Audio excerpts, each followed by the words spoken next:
রাষ্ট্রীয় টেলিভিশন সেন্টারে ইসরায়েলের হামলার পাল্টা জবাবে স্মরণকালের সবচেয়ে ভয়াবহ হামলার হুঁশিয়ারি দিয়েছে ইরান।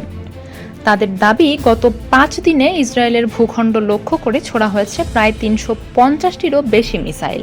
ইরানি হামলায় এখন পর্যন্ত প্রাণ গেছে অন্তত 24 জন ইসরায়েলির।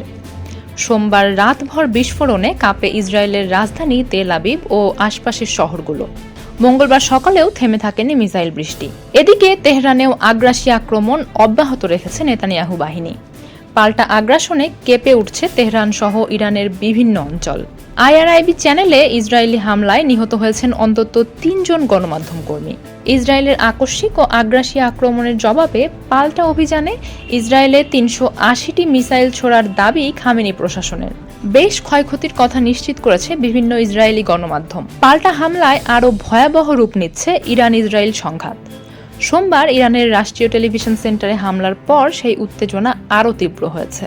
এই আগ্রাসনের জবাবে ইসরায়েলের ভূখণ্ডে ইতিহাসের সবচেয়ে ভয়াবহ হামলার হুঁশিয়ারি দিয়েছে তেহরান। এরপর থেকে নিয়মিত বিরতিতে ছুটছে মিসাইল ড্রোন। ইরান জুড়েও চলছে ইসরায়েলের তাণ্ডব। সামরিক স্থাপনার পাশাপাশি হামলা হচ্ছে বিভিন্ন বেসামরিক স্থাপনাতেও। ইরানের আকাশসীমার পূর্ণ নিয়ন্ত্রণ নেওয়ার পর দেশটির বেশ অভ্যন্তরেও বিমান হামলা চালাচ্ছে তেল আবিব। ইসরায়েলের আগ্রাসনে তেহরান সহ বিভিন্ন এলাকায় ক্ষতিগ্রস্ত বহু আবাসিক এবং গুরুত্বপূর্ণ স্থাপনা। লাগাতার হামলায় ভয় আর আতঙ্কে ইরানের সাধারণ নাগরিকদের রাজধানী ছাড়ার হিড়িক পড়েছে। তেহরানের আশপাশের শহরগুলোতে তৈরি হয়েছে তীব্র যানজট। এদিকে ইরানের শীর্ষ নেতাদের ক্যান্সার আখ্যা দিয়েছেন ইসরায়েলের প্রধানমন্ত্রী।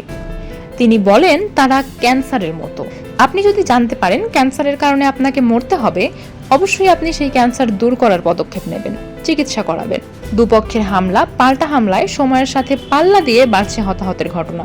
এখন পর্যন্ত মৃত্যু হয়েছে 24 ইসরায়েলের, অন্যদিকে নিহত হয়েছেন 250-র বেশি ইরানি নাগরিক।